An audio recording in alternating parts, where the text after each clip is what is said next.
கோவம் எனக்கு புரியுது.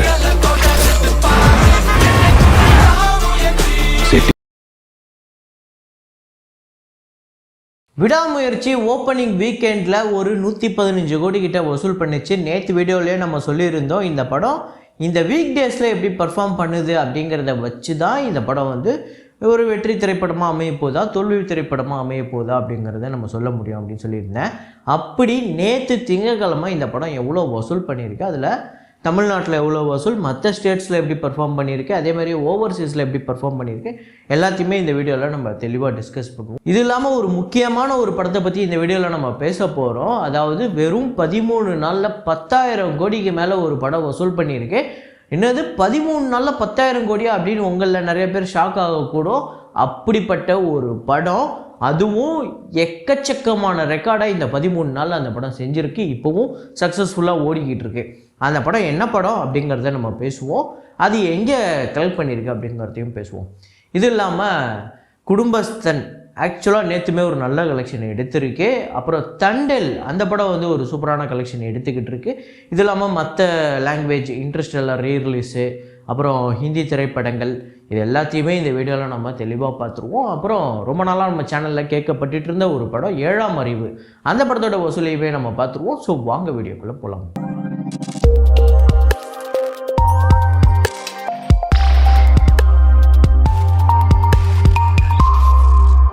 நேற்று வீடியோவில் நான் ஒரு ஃப்ரேம் ஒன்று வச்சுருந்தேன். நிறையா பேர் ராஜபாட் ரங்கத்துறை அப்படின்னு ஆன்சர் போட்டிருந்தீங்க. அது தவறான பதில். அது என்ன ஃப்ரேம் என்ன ஆன்சர்னு இப்போ பார்த்துட்டு வாங்க.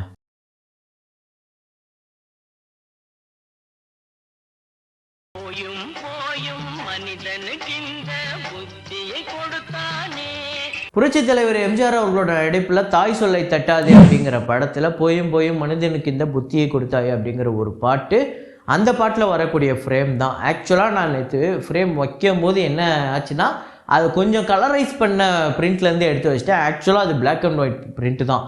அதில் எல்லோரும் அது ராஜபாட் ரங்கத்துறைன்னு தான் மோஸ்ட்லி நிறைய பேர் போட்டிருந்தீங்க. ஒரு சிலர் மட்டும்தான் அது கரெக்டாக அது தாய் சொல்லை தட்டாதே அப்படின்னு சொல்லியிருந்தீங்க. அதில் ஒரு சிலர் ஜே சம்பத் ஜானகிராமன் அப்படிங்கிறவர் அவர் படம் பேரையும் சொல்லி அந்த பாட்டு பேரையுமே சொல்லியிருக்காரு. அதே மாதிரி தான் கடலை கடலை அப்படிங்கிற ஒருத்தவங்க அவங்களும் சொல்லியிருக்காங்க. அருண் பிரகாஷ், கத்தீஸ்வரத்தன் அப்படிங்கிற ஒருத்தர், அவர் பேர் கரெக்டாக சொல்கிறேன்னா என்னன்னு தெரில, கத்தீஸ் சீவரத்னம் அப்படிங்கிறவர், அப்புறம் பாலாஜி விக்கி, இந்த 5 பேர் தான் முதல்ல கரெக்டாக கெஸ் பண்ணியிருக்காங்க. இன்றைக்கி ஒரு ஃப்ரேம் ஒன்று வச்சுருக்கேன். அது என்ன ஃப்ரேம் என்ன படம் அப்படிங்கிறத கெஸ் பண்ணுங்க. பார்த்தோன்னே கண்டுபிடிக்கிற மாதிரி ஒரு ஈஸியான ஃப்ரேம் தான்.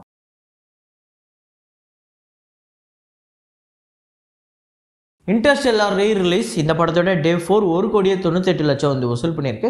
டோட்டலாக 14 கோடிக்கு மேலே இந்த படம் வந்து வசூல் பண்ணியிருக்கு. 14,09,00,000. அப்புறம் ஸ்கை ஃபோர்ஸ் திரைப்படத்தோட டே 18 இந்தியாவில் வந்து 43 லட்சம், வேர்ல்டு வைடு 50 லட்சம். ஸோ டோட்டலாக 129 கோடியே 68 லட்சம் இந்தியாவிலையும், வேர்ல்டு வைடு 144 கோடியே 21 லட்சம். தேவா திரைப்படத்தோட டே 11 இந்தியாவில் 48 லட்சம், வேர்ல்டு வைடு 56 லட்சம். ஸோ டோட்டலாக 38 கோடியே 49 லட்சம் இந்தியாவிலையும், வேர்ல்டு வைடு 52 கோடியே 3 லட்சம். அடுத்ததான் லவ் யாப்பா அப்படிங்கிற ஒரு திரைப்படம். அமீர் கான் அவர்களோட மகன் தான் நடிச்சிருக்காரு, அதாவது ஜுனைத் கான். இந்த படம் லவ் டுடே அப்படிங்கிற தமிழ் படத்தோட ரீமேக்கு தான். அதாவது பிரதீப் ரங்கநாதன் நடித்தார்ல, அந்த படத்தோட ரீமேக்கு தான். நான் 2 நாளாக சொல்லணும்னு நினச்சேன். அது அப்படியே சரி ஓகே வீடியோவோட கடைசியில் சொல்லலாம் அப்படி சொல்லலாம்னு அப்படியே இதுவாகிடுச்சு. நேற்று ஒரு நண்பர் இதை மென்ஷன் பண்ணி சொல்லுங்கள் அப்படின்னு கமெண்ட்டில் கேட்டிருந்தாரு. ஸோ அதனால தான் இன்றைக்கி ஞாபகம் வச்சு மென்ஷன் பண்ணி சொல்கிறேன். இந்த படம் வந்து ஆக்சுவலாக வசூல் ரீதியாக ஒரு தோல்வி படமாக தான் அமைய வாய்ப்பு இருக்குது. ஏன்னா 4வது நாளே இந்த படம் 63 லட்சம் இந்தியாவிலையும், வேர்ல்டு வைடு 67 லட்சம். ஸோ டோட்டலாக 5 கோடியே 58 லட்சம் இந்தியாவிலையும், வேர்ல்டு வைடு 5 கோடியே 86 லட்சம். இந்த படத்துக்கு போய் 50 கோடி செலவு பண்ணி எடுத்திருக்காங்க. இது ஆக்சுவலாக சின்ன பட்ஜெட்டில் எடுக்கக்கூடிய படம். எதுக்கு 50 கோடி செலவு பண்ணாங்க அப்படிங்கிறது தெரில. அப்புறம் பேடாஸ் ரவிக்குமார் அந்த படத்தோட டே 4 கலெக்ஷன் இந்தியாவில் வந்து 72 லட்சம், வேர்ல்டு வைடு 75 லட்சம். ஸோ டோட்டலாக 8 கோடியே 3 லட்சம் இந்தியாவிலையும், வேர்ல்டு வைடு 8 கோடியே 55 லட்சம். இந்த படமுமே ஒரு தோல்வி படமாக தான் அமையறதுக்கு பாசிபிலிட்டிஸ் இருக்குது. சங்கராந்திக்கு வஸ்துனம் இந்த படத்தோட டே 28 ஆந்திரா தெலுங்கானாவில் 63 லட்சம், வேர்ல்டு வைடு 70 லட்சம். ஸோ டோட்டலாக 191 கோடியே 4 லட்சம் ஆந்திரா தெலுங்கானாலே, வேர்ல்டு வைடு 248 கோடியே 23 லட்சம். இந்த படம் வந்து வசூல் பண்ணியிருக்கு 28 நாளில். தண்டேல் திரைப்படத்தோட டே 4 ஆந்திரா தெலுங்கானாவில் 4,70,00,000, தமிழ்நாட்டில் 12 லட்சம், கர்நாடகாவில் 38 லட்சம், கேரளாவில் 3 லட்சம், ரெஸ்ட் ஆஃப் இந்தியாவில் 13 லட்சம், ஓவர்சீஸில் 85 லட்சம், வேர்ல்டு வைடு 6,21,00,000 இந்த படம் வந்து வசூல் பண்ணியிருக்கு. ஸோ டோட்டலாக இந்த படம் ஆக்சுவலாக ஆந்திரா தெலுங்கானாவில் கலெக்ஷன் அப்டேட் ஆகிருக்கு, அதையும் நான் இன்க்ளூட் பண்ணியிருக்கேன். 40,35,00,000 ஆந்திரா தெலுங்கானாவில் டோட்டலாக கலெக்ட் பண்ணியிருக்கு இந்த 4 நாளில்.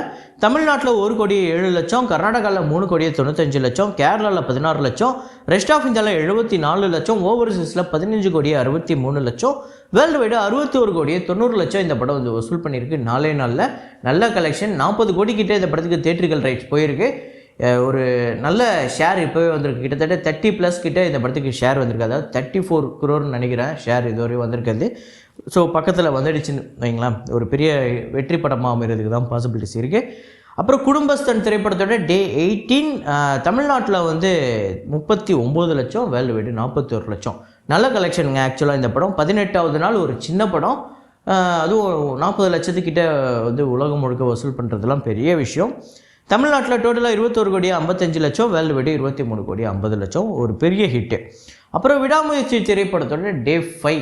ஸோ திங்கட்கிழமையான நேற்று இந்த படம் எப்படி பர்ஃபார்ம் பண்ணியிருக்கு அப்படின்னு பார்த்தீங்கன்னா, தமிழ்நாட்டில் 3,55,00,000, ஆந்திரா தெலுங்கானாவில் 11 லட்சம், கர்நாடகாவில் 48 லட்சம், கேரளாவில் 25 லட்சம், ரெஸ்ட் ஆஃப் இந்தியாவில் 15 லட்சம், ஓவர்சீஸில் 95 லட்சம், வேர்ல்டு வைடு 5,49,00,000 இந்த படம் வந்து வசூல் பண்ணியிருக்கு டே 5. ஸோ நல்ல கலெக்ஷனாக அப்படின்னு கேட்டிங்கன்னா இல்லை, பயங்கரமான ஒரு ட்ராப் இருக்குது. தமிழ்நாட்டில் கூட ஒரு பெரிய ட்ராப் இருக்குது. ஆனால் தமிழ்நாட்டிலாவது ஓரளவுக்கு சொல்கிற அளவுக்கு ஒரு கலெக்ஷன் எடுத்திருக்கு. ஆனால் மற்ற ஸ்டேட்ஸ்லலாம் இந்த படம் பெரிய ட்ராப், டோட்டல் ட்ராப் அப்படின்னே சொல்லலாம். முக்கியமாக ஆந்திரா தெலுங்கானாவில் சரியான ட்ராப் இருக்குது.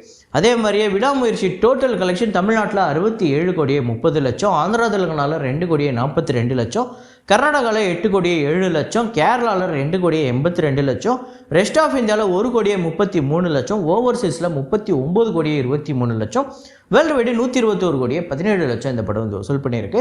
ஸோ உலகம் முழுக்க 121 கோடிக்கு மேலே இந்த படம் வந்து 5 நாளில் வந்து வசூல் பண்ணியிருக்கு. இனிமேல் வரப்போகிற நாட்களில் எப்படி பர்ஃபார்ம் பண்ண போகுது, ஆக்சுவலாக பெரிய நம்பரை கலெக்ட் பண்ணணும். இப்போ தமிழ்நாட்டிலே பார்த்திங்க அப்படின்னா கிட்டத்தட்ட ஒரு 130 கோடி வசூல் பண்ணால் தான் இந்த படம் ஒரு வெற்றி படமாகவே அமையும். கண்டிப்பாக அப்படி ஒரு நம்பர் வரணும் அப்படின்னா ஒரு பெரிய மேஜிக், ஒரு பெரிய ஜம்ப் ஒன்று நடுவில் தேவைப்படுது. அதுக்கு ஏதாவது வழி இருக்கா அப்படிங்கிறத பார்ப்போம். இன்றைக்கி ஆக்சுவலாக ஹாலிடே, இன்றைக்கி எந்த அளவுக்கு நம்பர் வரப்போகுது அப்படிங்கிறதையும் நம்ம பொறுத்திருந்து பார்ப்போம். ஸோ அதுக்கு அடுத்து தான் நான் சொல்லியிருந்தேன், ஒரு படம் வெறும் 13 நாளில் 10,000 கோடிக்கு மேலே வசூல் பண்ணியிருக்குன்னு. 10,000 கோடி அவன் ஏதோ புருடா விட்றாப்பா அப்படின்னு தான் உங்களில் சில பேர் யோசிப்பீங்க. நேசா 2 இது வந்து ஒரு சைனீஸ் அனிமேஷன் ஃபில்மு.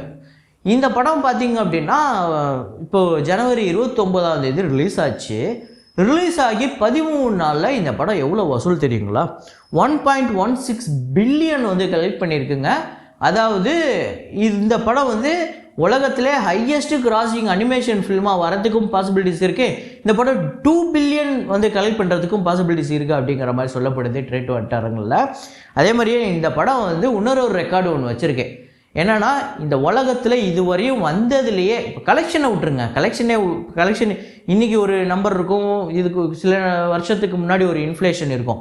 இப்போ நான் சொல்ல வர்றது வந்து டிக்கெட் கவுண்டிங், எவ்வளோ வந்து ஃபுட்ஃபால் இருக்குது அந்த கவுண்டிங்கை தான் சொல்ல வரேன்.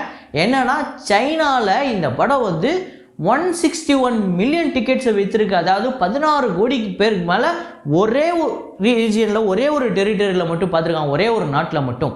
அப்படி இந்த உலகத்திலேயே அதிக டிக்கெட் விற்ற ஒரு டெரிட்டரி அப்படிங்கிற படங்களோட பட்டியல் இருக்கும்ல, அதில் முதல் இடத்தை பிடிச்சிருக்கு இந்த நேசா 2.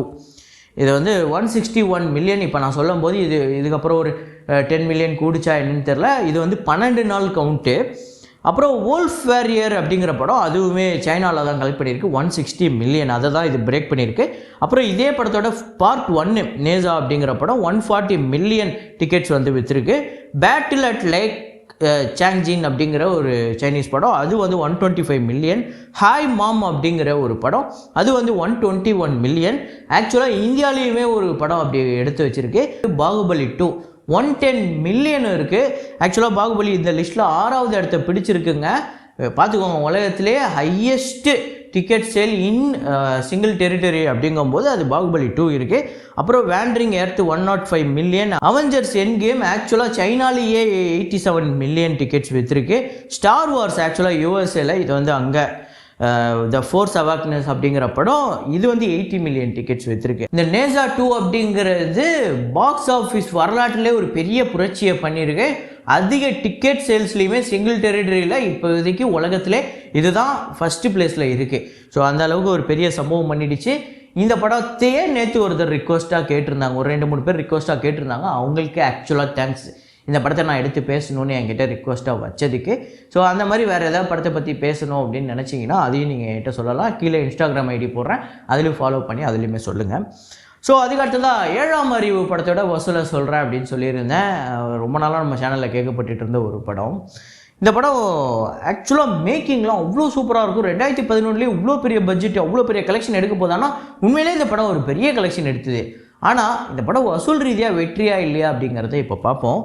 தமிழ்நாட்டில் 53 கோடியே 65 லட்சம், ஆந்திரா தெலுங்கானாவில் 22 கோடியே 50 லட்சம், கர்நாடகாவில் 5 கோடி, கேரளாவில் 6 கோடியே 15 லட்சம், ரெஸ்ட் ஆஃப் இந்தியாவில் 1 கோடி, ஓவர்சீஸில் 18 கோடியே 65 லட்சம், வேர்ல்டு வைடு 106 கோடியே 95 லட்சம். அப்போவே 100 கோடிக்கு மேலே வந்து வசூல் பண்ணியிருக்கு. சூர்யாவுக்கு ஆக்சுவலாக அந்த சமயத்தில் ஒரு பெரிய பீக்கில் இருந்த சமயம். இந்த படம் நல்ல வசூல் தான். இந்த படத்தோட பட்ஜெட் மட்டும் கொஞ்சம் கம்மியாகவும் இந்த படத்தோட வியாபாரம் மட்டும் கொஞ்சம் கம்மியாக இருந்தது அப்படின்னா இந்த ஒரு பெரிய பிளாக் பஸ்டர், பெரிய அளவில் ஓடின ஒரு படம் அப்படின்னே சொல்லியிருக்கலாம். ஆனால் இந்த படத்தோட பட்ஜெட் 80 கோடி, தியேட்ரிக்கல் ரைட்ஸு 60 கோடிக்கு போயிருக்கு. ஷேர் பார்த்திங்க அப்படின்னா 58 கோடி கிட்ட வந்திருக்கு. ஆக்சுவலாக இந்த படம் கொஞ்சம் கம்மியான பட்ஜெட், இன்னும் கொஞ்சம் ஒரு 15 கோடி கிட்ட கம்மியாகவும் ஒரு 10 கோடி கிட்ட தியேட்ரிக்கல் ரைட்ஸ் கம்மியாகவும் போயிருந்தால் இதை ஒரு சரியான வெற்றி திரைப்படம் அப்படின்னே சொல்லியிருக்கலாம். ஆனால் இந்த படம் வசூல் ரீதியாக ஒரு ஆவரேஜ் அப்படிங்கிற ஒரு வெர்டிக்ட்டை தான் பிடிக்குது. ஆனால் ஒரு படமாக இது ஒரு தரமான படம். ஒரு மேக்கிங்லாம் அவ்வளோ சூப்பராக இருக்கும். இருந்தாலும் இந்த படம் உங்கள் எத்தனை பேரோட ஃபேவரட் அப்படிங்கிறத கமெண்ட்டில் போடுங்க. இதே மாதிரி ஒரு வீடியோவில் இதே மாதிரி கலெக்ஷன் ரிப்போர்ட்டில் மீண்டும் நான் உங்களை சந்திக்கிறேன். Signing off Rahman.